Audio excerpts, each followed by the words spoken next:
TV Foundation. Nous sommes dans l'émission Au cœur de la femme chrétienne. Comme d'habitude, nous vous saluons encore une fois. J'espère bien que vous allez bien, vous porter bien par la grâce de Dieu. Aujourd'hui, nous allons parler d'un thème très important qui dérange certains foyers en général, mais aujourd'hui, comme nous sommes dans une émission chrétienne, nous allons parler concernant les chrétiens. Et la sexualité dans le couple chrétien. Nous allons parler ce matin de la sexualité dans le couple chrétien. J'ai comme invité sur ce plateau, comme d'habitude, le pasteur Poyoti Aristide. Bienvenue, pasteur.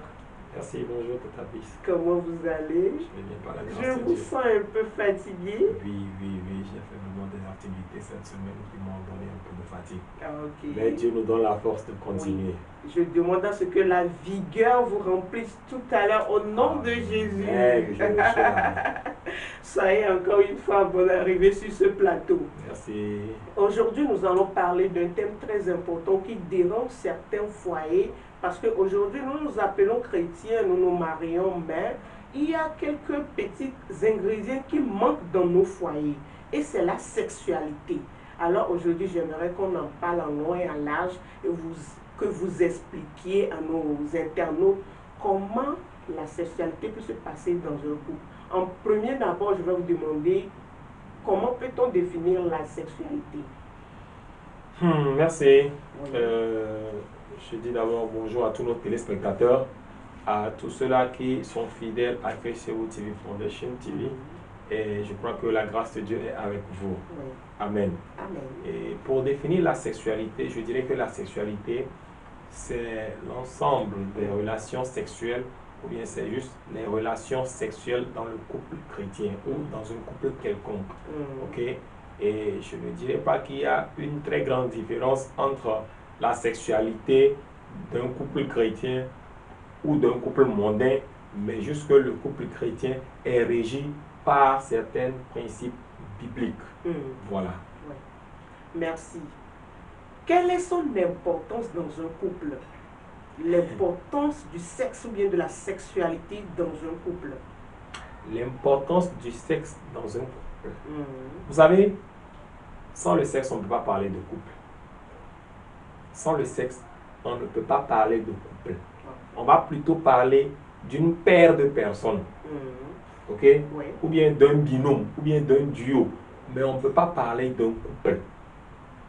Parce que dans le mot couple, il y a le verbe accoupler. Oui. Et accoupler, c'est se mettre en couple. Mais pour faire Ensemble. quoi? Pour avoir un résultat à travers la sexualité. Ok? Oui. À travers la sexualité. Donc, si le sexe n'intervient pas dans la vie de deux personnes qui se mettent en duo, ils ne sont pas encore un couple. Mais ils sont un couple à partir du moment où ils commencent par s'accoupler. Donc, le sexe joue un rôle prépondérant, ou je dirais, le sexe est le moteur Oui. d'un couple. Sans le sexe, on ne parlera pas de couple. Voilà, merci. Vous avez dit tout à l'heure dans vos arguments que l'accouplement ou bien la sexualité donne un résultat. Ça arrive, ça aboutit à quelque chose. J'aimerais que vous me donniez un peu quel est cet aboutissement-là. Oui, mais écoutez, quand je dis que ce n'est pas seulement un résultat, il y a beaucoup de résultats. Oui. Mais je peux citer entre autres le fruit que nous appelons les enfants, Oui. ou bien la progéniture. Écoutez, quand Dieu a créé l'homme et la femme, il les a mis ensemble dans le jardin d'Éden. Et dans Genèse 1, verset 26, la Bible dit quoi? Genèse 1, verset 28, Dieu les bénit et leur dit, deux points, soyez féconds. Ok? Oui. Multipliez et remplissez la terre. Alors, sans le fait de s'accoupler, on ne peut pas remplir la terre. L'accouplement amène quoi? La multiplication, la pérennisation de l'espèce. Donc, quand nous prenons l'espèce humaine, elle est pérenne parce que les sexes entrent en jeu. Sans les sexes, il n'y aura pas de multiplication. Il n'y aura pas comment on appelle, ça dit, on va pas pérenniser, on ne pourra pas pérenniser en fait l'espèce. Il n'y aura pas de fruits. Parce que ça a commencé par Adam et Ève. Et après Adam et Ève, quand ils se sont mis ensemble, il y a eu des fils qui sont sortis. Vous voyez, non? Oui. Voilà. Donc je pense que à travers le sexe, à travers l'accouplement, à travers la sexualité, le premier fruit que Dieu attend, c'était quoi? C'est que nous puissions remplir la terre. C'est que nous devenions de plus en plus nombreux. C'est que nous peuplions la terre. Oui. Voilà. Ok. Merci. Vous avez dit multipliez-vous. La Bible a dit de se multiplier, mais à ce que je sache, les gens l'ont entendu ou bien exagèrent un peu dans la multiplication. Vous allez voir certains foyers aujourd'hui. C'est vrai que le sexe est quelque chose de primordial. Le sexe est quelque chose de primordial, mais ils le prennent comme un jeu. Et je vais dire, ils pondent des enfants. Ils font des enfants en désordre qui n'arrivent même pas à subvenir. Parce qu'on a dit de nous multiplier, alors c'est comme ça, nous devons donner des enfants sans raison. Chaque nuit, on doit faire un enfant.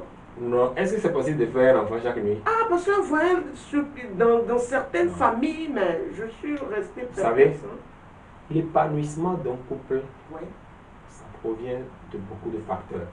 L'épanouissement d'un couple provient de beaucoup de facteurs. Mais le facteur principal, ok, c'est le bonheur du partenaire. Ouais. Et le bonheur du partenaire, la plupart du temps, ça vient à travers la sexualité. Ok? Vous allez voir qu'un couple qui prend le temps, ou bien qui a l'habitude de passer rapidement à des rapports sexuels, Oui. ce couple-là est souvent plus épanoui. C'est bizarre. Vous allez voir, oui, je vous dis la vérité. Les couples les plus épanouis, c'est les couples qui s'accouplent beaucoup. C'est les couples qui... Ah, ma soeur, c'est moi qui te le dis. Tu peux aller vérifier.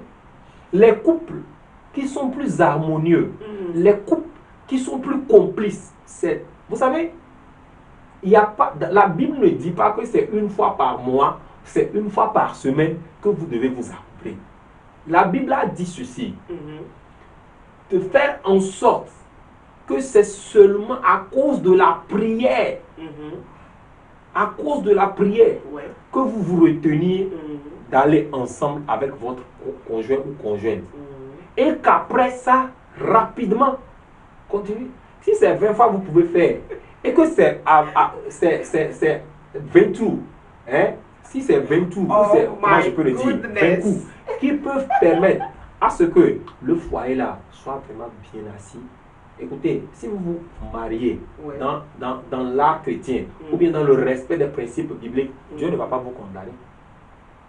Nous parlons ici des couples légalement mariés en Christ. Je ne parle pas des jeunes gars et des jeunes filles qui sont en train de préparer leur mariage et qui s'accouplent déjà. Non, je ne parle pas de ça. Je parle ici de ceux-là qui sont déjà dans le mariage. C'est-à-dire que vous avez fait le premier pas, la dot, le mariage civil et le mariage religieux. Vous avez été béni par un homme de Dieu et vous avez l'aval de Dieu. Vous savez, laissez-moi vous dire, le mariage ne commence pas quand le prêtre vous impose ou le pasteur vous impose les mains. Le mariage ne commence pas au jour de la dot. Le mariage ne commence pas lorsque vous faites le mariage civil. Le mariage commence le jour où, après toutes ces cérémonies, vous rentrez au lit et, permettez-moi le thème, les Ivoiriens disent, vous passez à Mougou. Voilà. Donc, le mariage commence à partir de l'acte sexuel. Parce que c'est à partir de ce moment-là que l'homme et la femme deviennent une seule chair. Voilà. Oui. Merci beaucoup pour l'explication. Donc, il n'y a pas de rythme. Si matin à 8 heures, vous sentez l'envie de le faire, écoutez, entendez-vous avec votre femme, chérie, et rapidement, vous passez à l'acte. Et ce qui a fait, vous revenez à de bons sentiments. Ça dure.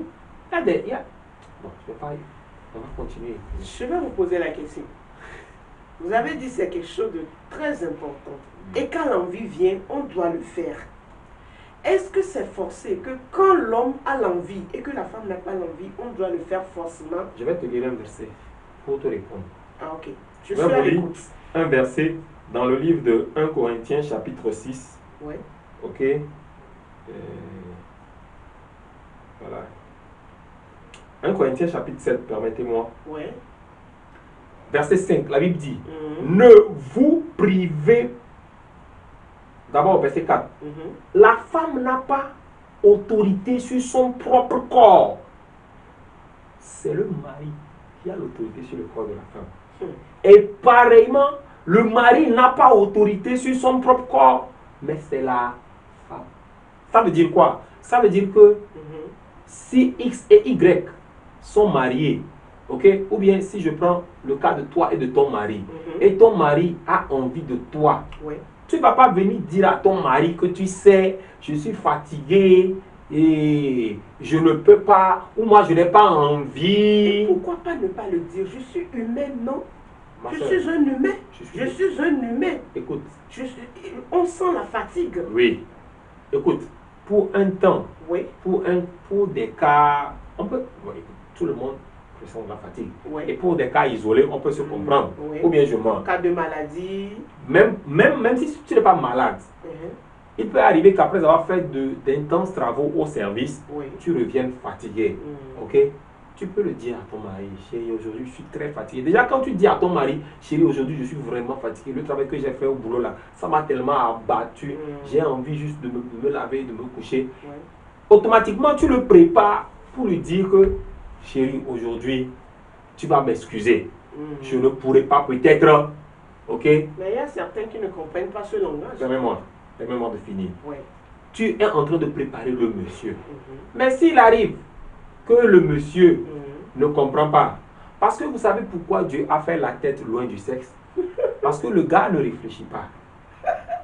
Je suis désolé de le dire, mais le monsieur en bas ne réfléchit pas. Il n'a pas... Et Pourquoi il y a la maîtrise de soi? Le mot maîtrise de soi. Il faut se maîtriser, non? Tata Pisse, Oui. tu veux un foyer épanoui?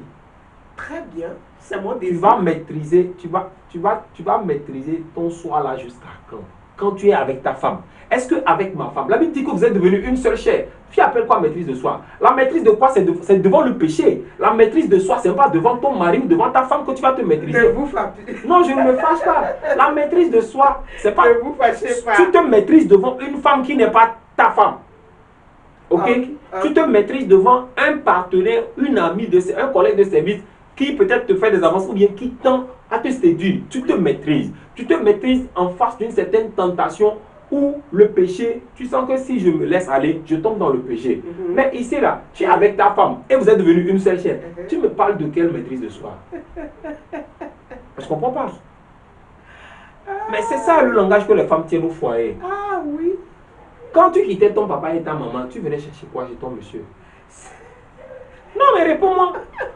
Tu quittais ton papa et ta maman. Il y a quoi chez ton mari? Et il y a quoi chez ton mari que tu n'avais pas chez ton papa? Dis-moi la vérité. En venant au mariage là, il y a quoi dans la maison de ce monsieur-là que ton papa ne t'avait pas donné? Le sexe. C'est tout. Maintenant, tu es venu, on te le donne et tu me dis que la maîtrise de soi. Pourquoi toi, tu ne t'es pas maîtrisé pour rester dans la maison de ton papa? Pardon, tu calmes pas. Non, Ne vous fâchez pas. je ne me fâche pas. C'est juste une question. Non, je suis en train de te répondre. Hein? Je ne me fâche pas. C'est juste une question. Je suis juste en train de te dire que c'est ça en fait le propre de toutes les femmes. Oui. Après, elle va venir te dire que non. Et c'est ça en fait qui fait que les hommes derrière ça, ils vont dehors. Et après, vous venez dire que vos maris sont infidèles. C'est vous qui poussez les maris à l'infidélité premièrement. Parce que le monsieur dit que peut-être je ne suis plus séduisant. Peut-être parce que je n'arrive plus à la satisfaire. Peut-être... Mais écoutez, il y a le sexe, mais il y a aussi la communication. Pour ça, Oui. j'aimerais qu'on aille au Deagle pour vous faire souffler un peu.